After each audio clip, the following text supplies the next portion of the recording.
Majamaa mimi naomba ni bulanda. So huku nje sinasikia kwa report fulani zinatokelezea ati wale tulipigwa zile vaccine za COVID-19 hati mjamaa na katu hivi na collapse anaingia.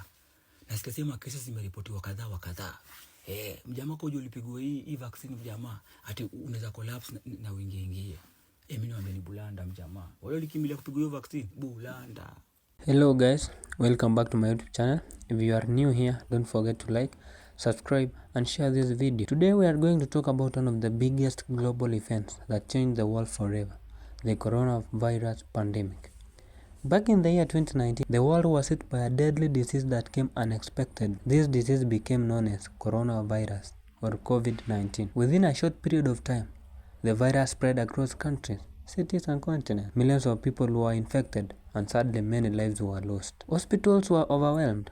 Families were separated. Entire countries were into lockdown. Fear became part of our daily lives. As the virus continued to spread, governments around the world were forced to act fast. Scientists, doctors and researchers began searching for a solution, something that could stop the virus or at least reduce its impact. This led to the development of COVID-19 vaccine. The vaccines were introduced as preventive measures meant to protect people from severe illness and slow down the spread of the virus. Many governments encouraged citizens to get vaccinated in order to save lives and restore normal life. However, not everyone welcomed the vaccine with open arms. Some people accepted it and trusted the science behind it. Others were scared, doubtful, or confused. Social media became a battlefield of opinion. Online platforms were filled with mixed reaction, support, fear, rumors and misinformation. Some people claimed the vaccine had negative side effects. COVID vaccine causes heart problems.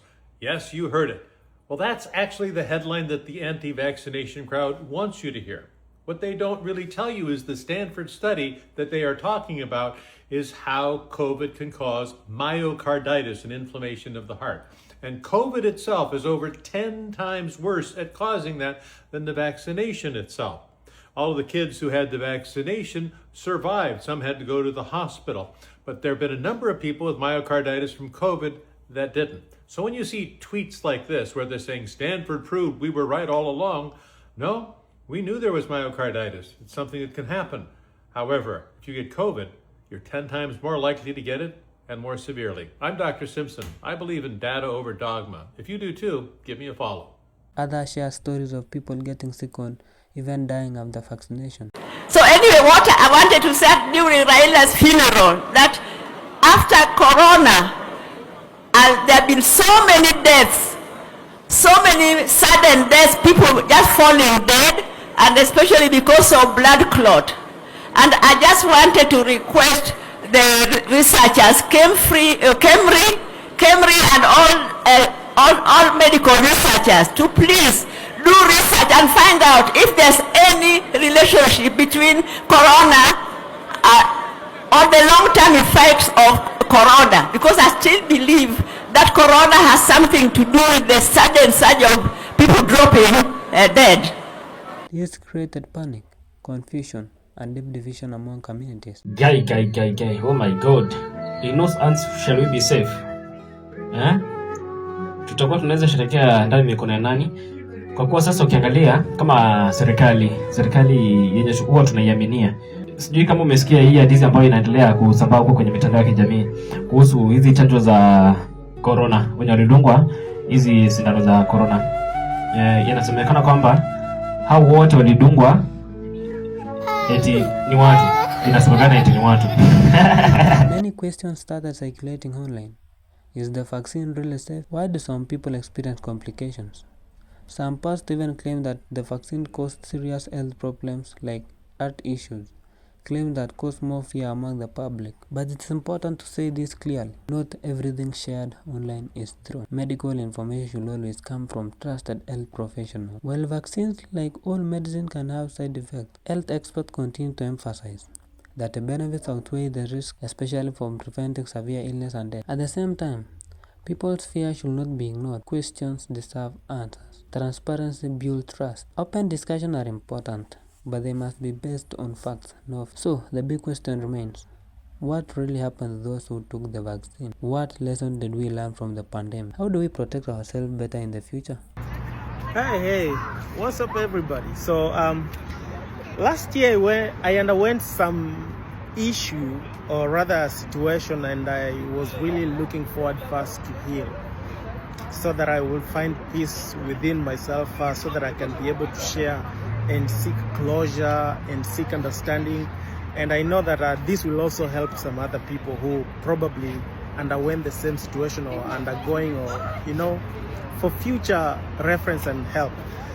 So mid last year I was diagnosed with pulmonary embolism. The symptoms were I was unable to breathe, I had chest pains, and then when I went to the hospital, they find out that I had pulmonary embolism. A very, very strange thing for a person who is young, number one. I'm usually active, walking, exercise here and there, and there is no any DNA history in my family members of somebody who experienced such. And I had not traveled outside the country anywhere. So one of the other options that remains is either extreme stress or vaccines, COVID vaccines. And the question was that simply because I had not experienced none of whatever the doctors were thinking, so the question was what would be the cause, because hakuna mtu alijaribu kuunderstand. And so health experts, if you're out there, have you experienced people who had blood clots due to COVID vaccines? Because I had 2 COVID vaccines, that's Pfizer and a booster shot, and of which this was really mandatory for people working in the healthcare field. You really had to have a COVID vaccine. But to my analysis and everything, I kind of, think about that. But I did activities to manage my stress. And I know the body can suffer a lot according to stress. But do you know of any person who experienced blood clots through COVID vaccines? Because there's a research that says 1 amongst 100,000 people had, or rather experienced, a problem with blood clots due to COVID vaccines. You can share in the comment section and we can help somebody who can help somebody, because I was on blood clots for 6 months. Thank God I feel way much better. These are conversations we must continue to have. Stay tuned for more discussion, real stories and honest conversation right here on this channel. Thank you for watching. Stay safe, stay informed, and I'll see you in next video.